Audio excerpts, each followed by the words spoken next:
أعوذ بالله من الشيطان الرجيم. بسم الله الرحمن الرحيم. ومن يقنت منكن لله ورسوله وتعمل صالحا نؤتها أجرها مرتين وأعتدنا لها رزقا كريما. يا نساء النبي لستن كأحد من النساء إن اتقيتن فلا تخضعن بالقول فيطمع الذي في قلبه مرض وقلن قولا معروفا وقرن في بيوتكن ولا تبرجن تبرج الجاهلية الأولى وأقمنا الصلاة وآتينا الزكاة وأطعنا الله ورسوله إنما يريد الله ليذهب عنكم الرجس أهل البيت ويطهركم تطهيرا.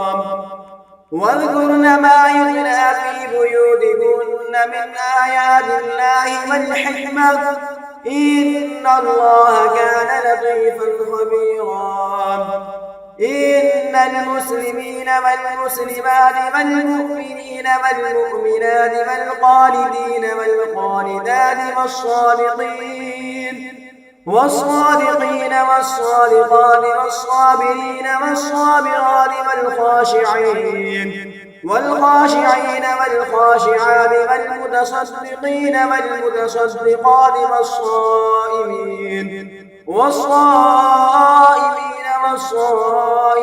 والحافظين فروجهم والحافظات والذاكرين الله كثيرا والذاكرات أعد الله لهم مغفرة وأجرا عظيما. وما كان لمؤمن ولا مؤمنة إذا قضى الله ورسوله أمرا أن يكون لهم الخيرة من أمرهم ومن يعص الله ورسوله فقد ضل ضلالا مبينا. وإذ تقول للذي أنعم الله عليه وأنعمت عليه أمسك عليك زوجك واتق الله وتخفي في نفسك ما الله مبديه وتخشى الناس والله أحق أن تخشاه. فلما قضى زيد منها وطرا زوجناكها لكي لا يكون على المؤمنين حرج في أزواج أدعيائهم إذا قضوا منهن وطرا وكان أمر الله مفعولا. ما كان على النبي من حرج فيما فرض الله له سنة الله في الذين خلوا من قبل وكان أمر الله قدرا مقدورا. الذين يبلغون رسالات الله ويخشونه ولا يخشون أحدا إلا الله وكفى بالله حسيبا. ما كان محمد أبا أحد من رجالكم ولكن رسول الله وخاتم النبيين وكان الله بكل شيء عليما. يا أيها الذين آمنوا اذكروا الله ذكرا كثيرا وسبحوه بكرة وأصيلا. هو الذي يصلي عليكم وملائكته ليخرجكم من الظلمات إلى النور وكان بالمؤمنين رحيما. تحيتهم يوم يلقونه سلام وأعد لهم أجرا كريما. يا أيها النبي إنا أرسلناك جئناك شاهدا ومبشرا ونذيرا وداعيا إلى الله بإذنه وسراجا منيرا وبشر المؤمنين بأن لهم من الله فضلا كبيرا ولا تطع الكافرين والمنافقين وذرهم وتوكل على الله وكفى بالله وكيلا. يا أيها الذين آمنوا إذا نكحتم المؤمنات ثم طلقتموهن من قبل أن تمسوهن فما لكم عليهن من عدة تعتدونها فمتعوهن وسرحوهن سراحا جميلا. يا أيها النبي إنا أحللنا لك أزواجك اللاتي آتيت أجورهن وما ملكت يمينك مما أفاء الله عليك وبنات عمك وبنات عماتك وبنات خالاتك اللاتي هاجرن معك وامرأة مؤمنة وهبت نفسها للنبي إن أراد النبي أن يستنكحها خالصة لك من دون المؤمنين. قد علمنا ما فرضنا عليهم في أزواجهم وما ملكت أيمانهم لكي لا يكون عليك حرج وكان الله غفورا رحيما. ترجي من نشاء منهن وتؤوي إليك من تشاء ومن ابتغيت ممن عزلت فلا جناح عليك ذلك أدنى أن تقر أعينهن ولا يحزن ويرضين بما آتيتهن كلهن والله يعلم ما في قلوبكم وكان الله عليما حليما. لا يحل لك النساء من بعد ولا أن تبدل بهن من أزواج ولو أعجبك حسنهن إلا ما ملكت يمينك وكان الله على كل شيء رقيبا. يا أيها الذين آمنوا لا تدخلوا بيوت النبي إلا أن يؤذن لكم إلى طعام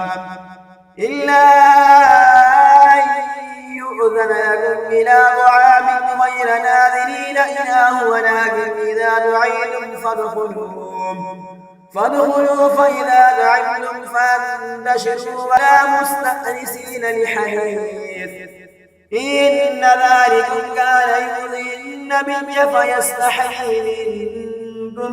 والله لا يستحيي من الحق. وإذا سألتموهن متاعا فاسألوهن من وراء حجاب ذلكم أطهر لقلوبكم وقلوبهن وما كان لكم أن تؤذوا رسول الله ولا أن تنكحوا أزواجه من بعده أبدا إن ذلكم كان عند الله عظيما. إن تبدوا شيئا أو تخفوه فإن الله كان بكل شيء عليما. لا جناح عليهن في آبائهن ولا أبنائهن ولا إخوانهن ولا أبناء إخوانهن ولا أبناء أخواتهن ولا نسائهن ولا ما ملكت أيمانهن واتقين الله إن الله كان على كل شيء شهيدا. إن الله وملائكته يصلون على النبي يا أيها أيها الذين آمنوا صلوا عليه وسلموا تسليما إن الذين يؤذون الله ورسوله لعنهم الله في الدنيا والآخرة وأعد لهم عذابا مهينا والذين يؤذون المؤمنين والمؤمنات بغير ما اكتسبوا فقد احتملوا بهتانا وإثما مبينا يا أيها النبي قل لأزواجك وبناتك ونساء المؤمنين يدنين عليهن من جلابيبهن ذلك أدنى أن يعرفن فلا يؤذين وكان الله غفورا رحيما لئن لم ينته المنافقون والذين في قلوبهم مرض والمرجفون في المدينة لنغرينك بهم ثم لا يجاورونك فيها إلا قليلا ملعونين أينما ثقفوا أخذوا وقتلوا تقتيلا سنة الله في الذين خلوا من قبل ولن تجد لسنة الله تبديلا يسألك الناس عن الساعة قل إنما علمها عند الله وما يدريك لعل الساعة تكون قريبا إن الله لعن الكافرين وأعد لهم سعيرا خالدين فيها أبدا لا يجدون وليا ولا نصيرا يوم تقلب وجوههم في النار يقولون يا ليتنا أطعنا الله وأطعنا الرسولا وقالوا ربنا إنا أطعنا سادتنا وكبراءنا فأضلونا السبيلا ربنا آتهم ضعفين من العذاب والعنهم لعنا كبيرا يا أيها الذين آمنوا لا تكونوا كالذين آذوا موسى فبرأه الله مما قالوا وكان عند الله وجيها يا أيها الذين آمنوا اتقوا الله وقولوا قولا سديدا يصلح لكم أعمالكم ويغفر لكم ذنوبكم ومن يطع الله ورسوله فقد فاز فوزا عظيما إنا عرضنا الأمانة على السماوات والأرض والجبال فأبين أن يحملنها وأشفقن منها وحملها الإنسان إنه كان ظلوما جهولا ليعذب الله المنافقين والمنافقات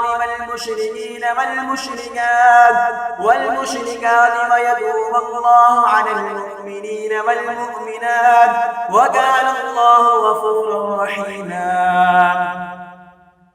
بسم الله الرحمن الرحيم الحمد لله الذي له ما في السماوات وما في الأرض وله الحمد في الآخرة وهو الحكيم الخبير يعلم ما يلج في الأرض وما يخرج منها وما ينزل من السماء وما يعرج فيها وهو الرحيم الغفور وقال الذين كفروا لا تأتينا الساعة قل بلى وربي لتأتينكم عالم الغيب لا يعزب عنه مثقال ذرة في السماوات ولا في الأرض ولا أصغر من ذلك ولا أكبر إلا في كتاب مبين ليجزي الذين آمنوا وعملوا الصالحات أولئك لهم مغفرة ورزق كريم والذين سعوا في آياتنا معاجزين أولئك لهم عذاب من رجس أليم ويرى الذين أوتوا العلم الذي أنزل إليك من ربك هو الحق ويهدي إلى صراط العزيز الحميد وقال الذين كفروا هل ندلكم على رجل ينبئكم إذا مزقتم كل ممزق إنكم لفي خلق جديد أفترى على الله كذبا أم به جنة بل الذين لا يؤمنون بالآخرة في العذاب والضلال البعيد أفلم يروا إلى ما بين أيديهم وما خلفهم من السماء والأرض إن نشأ نخسف بهم الأرض أو نسقط عليهم كسفا من السماء إن في ذلك لآية لكل عبد منيب ولقد آتينا داود منا فضلا يا جبال أوبي معه والطير وألنا له الحديد أن اعمل سابغات وقدر في السرد واعملوا صالحا إني بما تعملون بصير ولسليمان الريح غدوها شهر ورواحها شهر وأسلنا له عين القطر ومن الجن من يعمل بين يديه بإذن ربه ومن يزغ منهم عن أمرنا نذقه من عذاب السعير يعملون له ما يشاء من محاريب وتماثيل وجفان كالجواب وقدور الراسيات اعملوا آل داود شكرا وقليل من عبادي الشكور فلما قضينا عليه الموت ما دلهم على موته إلا دابة الأرض تأكل من سأته فلما خر تبينت الجن أن لو كانوا يعلمون الغيب ما لبثوا في العذاب المهين لقد كان لسبع في مسكنهم آية جنتان عن يمين وشمال كلوا من رزق ربكم واشكروا له بلدة طيبة ورب غفور فأعرضوا فأرسلنا عليهم سيل العرم وبدلناهم بجنتين ذواتي أكل خمر وأثل وشيء من سدر قليل ذلك جزيناهم بما كفروا وهل نجازي إلا الكفور وجعلنا بينهم وبين القرى التي باركنا فيها قرى ظاهرة وقدرنا فيها السير سيروا فيها ليالي وأياما آمنين فقالوا ربنا باعد بين أسفارنا وظلموا أنفسهم فجعلناهم أحاديث ومزقناهم كل ممزق إن في ذلك لآيات لكل صبار شكور ولقد صدق عليهم إبليس ظنه فاتبعوه إلا فريقا من المؤمنين وما كان له عليهم من سلطان إلا لنعلم من يؤمن بالآخرة ممن هو منها في شك وربك على كل شيء حفيظ قل ادعوا الذين زعمتم من دون الله لا يملكون مثقال ذرة في السماوات ولا في الأرض وما لهم فيهما من شرك وما له منهم من ظهير ولا تنفع الشفاعة عنده إلا لمن أذن له حتى إذا ففزع عن قلوبهم قالوا ماذا قال ربكم قالوا الحق وهو العلي الكبير قل من يرزقكم من السماوات والأرض قل الله وإنا أو إياكم لعلى هدى أو في ضلال مبين قل لا تسألون عما أجرمنا ولا نسأل عما تعملون قل يجمع بيننا ربنا ثم يفتح بيننا بالحق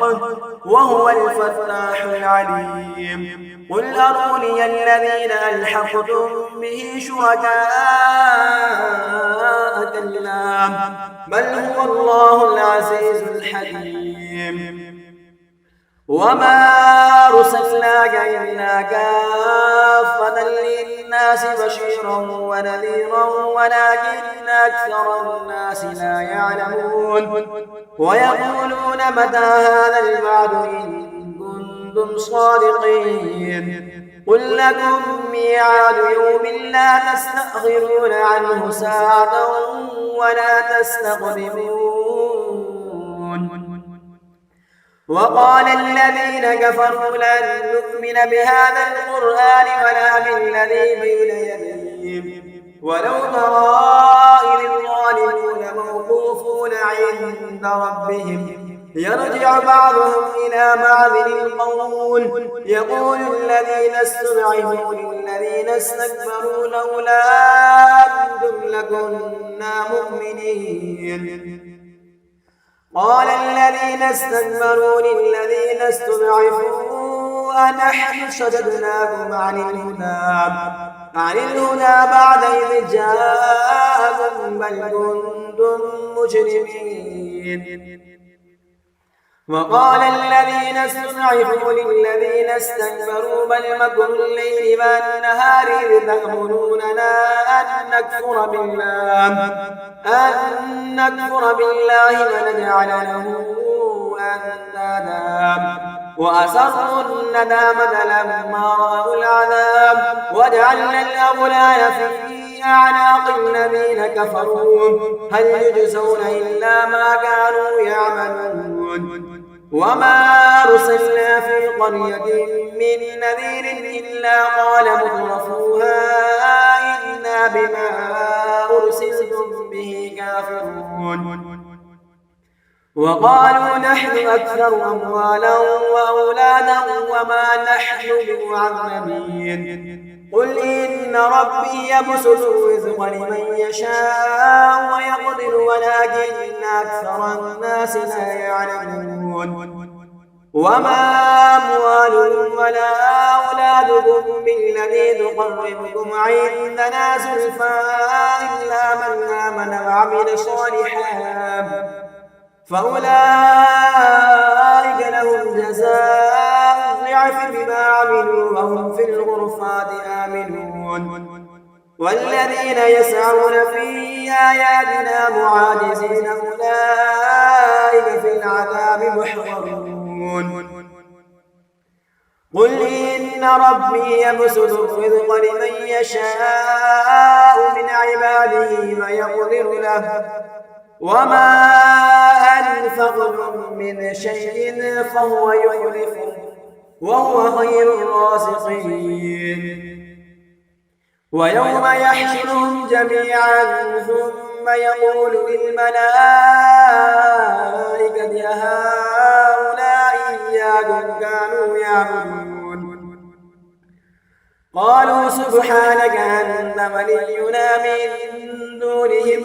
بل كانوا يعبدون الجن أكثرهم بهم مؤمنون فاليوم لا يملك بعضهم لبعض نفعا ولا ضرا ونقول للذين ظلموا ذوقوا عذاب النار التي كنتم بها تكذبون وإذا تتلى عليهم آياتنا بينات قالوا ما هذا إلا رجل يريد أن يصدكم عما كان يعبد آباؤكم وقالوا ما هذا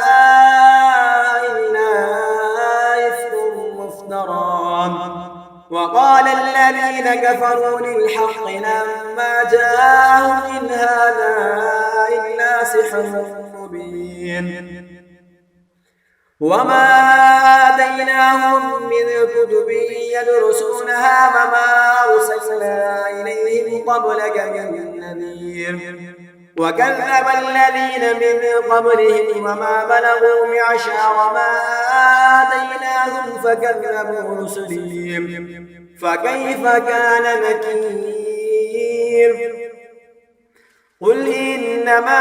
أعظكم بواحدة أن تقوموا لله مثنى وفرادا ثم تتفكرون ما بصاحبكم من جنة إن هو إلا نذير لكم بين يدي عذاب شديد قل ما سألتكم من أجر فهو لكم إن أجري إلا على الله وهو على كل شيء شهيد قل إن ربي يقذف بالحق علام الغيوب قل جاء الحق وما يبدئ الباطل وما يعين قل إن ضللت فإنما أضل على نفسي وإن اهتديت فبما يوحي إلي ربي إنه سميع قريب ولو ترى إذ فزعوا فلا فوت موخذ من مكان قريب وقالوا آمنا به وأنى لهم التناوش من مكان بعيد وقد كفروا به من قبل ويقذفون بالغيب من مكان بعيد وحيل بينهم وبين ما يشتهون كما فعل بأشياعهم من قبل إنهم كانوا في شك مريب بسم الله الرحمن الرحيم الحمد لله فاطر السماوات والأرض جاعل الملائكة رسلا أولي أجنحة مثنى وثلاث ورباع يزيد في الخلق ما يشاء إن الله على كل شيء قدير ما يفتح الله للناس من رحمة فلا ممسك لها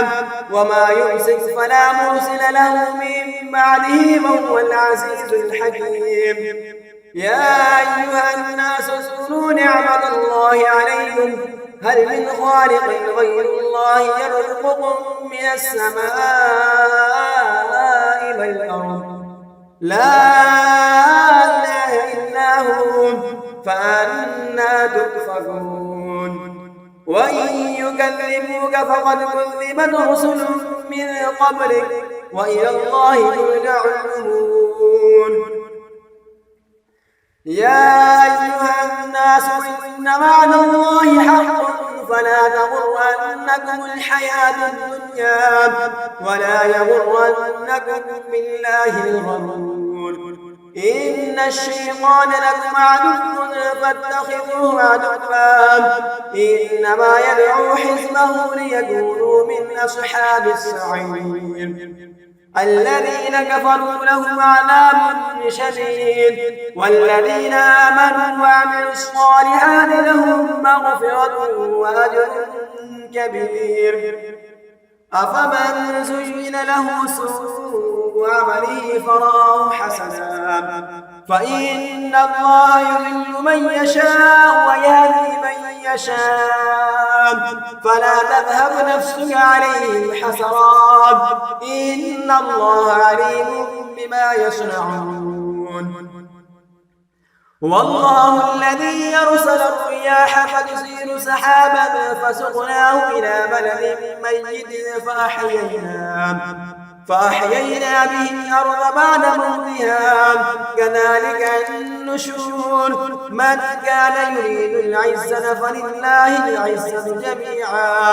إليه يصعد الكلم الطيب والعمل الصالح يرفعه والذين يمكرون السيئات لهم عذاب شديد ومكر أولئك هو يبور والله خلقكم من تراب ثم من نطفة ثم جعلكم أزواجا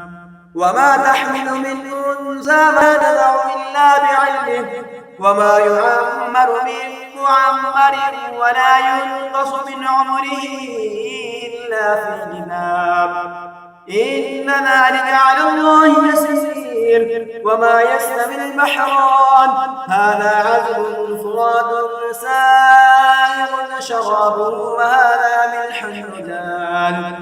ومن كل تأكلون لحما طريا وتستخرجون حلية تلبسونها وترى الفلك فيه مواخر لتبتغوا من فضله ولعلكم تشكرون يولج الليل في النهار ويولج النهار في الليل وسخر الشمس والقمر كل يجري لأجل مسمى ذلكم الله ربكم له الملك والذين تدعون من دونه ما يملكون من قطمير إن تدعوهم لا يسمعوا دعاءكم ولو سمعوا ما استجابوا لكم ويوم القيامة يكفرون بشرككم ولا ينبئك مثل خبير يا أيها الناس أنتم الفقراء إلى الله والله هو الغني الحميد إن يشأ يذهبكم ويأتي بخلق جديد وما ذلك على الله بعزيز ولا تزر وازرة وزر أخرى وإن تدع مثقلة إلى حملها لا يحمل منه شيء ولو كان ذا قربى إنما تنذر الذين يخشون ربهم بالغيب وأقاموا الصلاة ومن تزكى فإنما يتزكى لنفسه وإلى الله المصير وما يستوي الأعمى والبصير ولا الظلمات ولا النور ولا الظل ولا الحرور وما يستوي الأحياء ولا الأموات إن الله يسمع من يشاء وما أنت بمسمع من في القبور إن أنت إلا نذير إنا أرسلناك بالحق بشيرا ونذيرا وإن من أمة إلا خلا فيها نذير وإن يكذبوك فقد كذب الذين من قبلهم جاءتهم رسلهم بالبينات وبالزبر وبالكتاب المنير ثم أخذت الذين كفروا فكيف كان نكير ألم تر أن الله أنزل من السماء ماء فأخرجنا به ثمرات مختلفا ألوانها ومن الجبال جدد بيض وحمر مختلف ألوانها وغرابيب سود ومن الناس والدواب والأنعام مختلف ألوانه كذلك إنما يخشى الله من عباده العلماء إن الله عزيز غفور إن الذين يتلون كتاب الله وأقاموا الصلاة وأنفقوا مما رزقناهم سرا وعلانية يرجون تجارة لن تبور ليوفيهم أجورهم ويزيدهم من فضله إنه غفور شكور والذي أوحينا إليك من الكتاب هو الحق مصدقا لما بين يديه إن الله بعباده لخبير بصير ثم أورثنا الكتاب الذين اصطفينا من عبادنا فمنهم ظالم لنفسه ومنهم مقتصد ومنهم سابق بالخيرات بإذن الله ذلك هو الفضل الكبير جنات عدن يدخلونها يحلون فيها من أساور من ذهب ولؤلؤا ولباسهم فيها حرير وقال الحمد لله الذي أذهب عنا الحزن إن ربنا لغفور شكور الذي أحلنا دار المقامة من فضله لا يمسنا فيها نسب ولا يمسنا فيها لغوب والذين كفروا لهم نار جهنم لا يقضى عليهم فيموتوا ولا يخفف عنهم من عذابها كذلك نجزي كل كفور وهم يشتركون فيها ربنا أخرجنا نعمل صالحا غير الذي كنا نعمل أولم نعمركم ما يتذكر فيه من تذكر وجاءكم النذير فذوقوا فما للظالمين من نصير إن الله عالم غيب السماوات والأرض إنه عليم بذات الصدور هو الذي جعلكم خلائف في الأرض فمن كفر فعليه كفره ولا يزيد الكافرين كفرهم عند ربهم إلا مقتا ولا يزيد الكافرين كفرهم إلا خسارا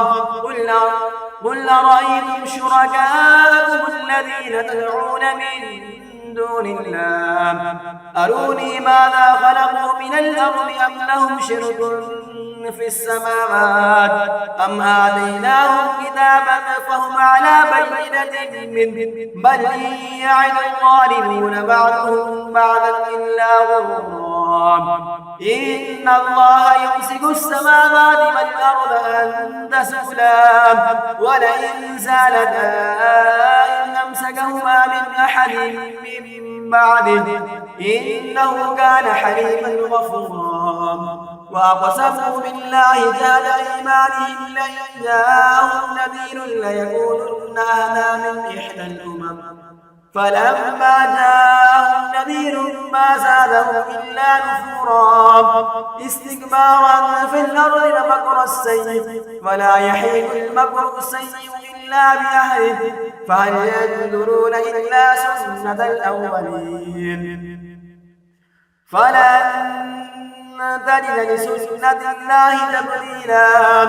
ولن تجد لسنة الله تحويلا أولم يسيروا في الأرض فينظروا كيف كان عاقبة الذين من قبلهم وكانوا أشد منهم قوة وما كان الله ليعجزه من شيء في السماوات ولا في الأرض إنه كان عليما قديرا ولو يؤاخذ الله الناس بما كسبوا ما ترك على ظهرها من دابة ولكن يؤخرهم إلى أجل مسمى فإذا جاء أجلهم فإن الله كان بعباده بصيرا بسم الله الرحمن الرحيم ياسين والقرآن الحكيم إنك لمن المرسلين على صراط مستقيم تنزيل العزيز الرحيم لتنذر قوما ما أنذر آباؤهم فهم غافلون لقد حق القول على أكثرهم فهم لا يؤمنون إنا جعلنا في أعناقهم أغلالا فهي إلى الأذقان فهم مقمحون وجعلنا من بين أيديهم سدا ومن خلفهم سدا فأغشيناهم فهم لا يبصرون وسواء عليهم أنذرتهم أم لم تنذرهم لا يؤمنون إنما تنذر من اتبع الذكر وخشي الرحمن بالغيب فبشره بمغفرة وأجر كريم. إنا نحن نحيي الموتى ونكتب ما قدموا وآثارهم وكل شيء أحصيناه في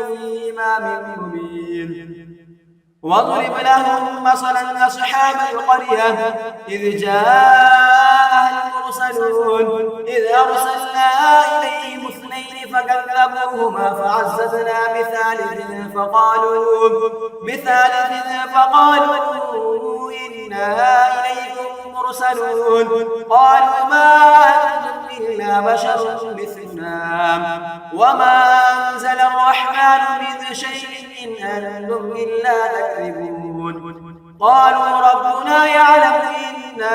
إليكم لمرسلون وما علينا إلا البلاغ المبين. قالوا إنا تطيرنا بكم لئن لم تنتهوا لنرجمنكم وليمسنكم منا عذاب أليم. قالوا طائركم معكم أئن ذكرتم بل أنتم قوم مسرفون. وجاء من أقصى المدينة رجل يسعى قال يا قوم اتبعوا المرسلين أتبعوا من لا يسألكم أجرا وهم مهتدون.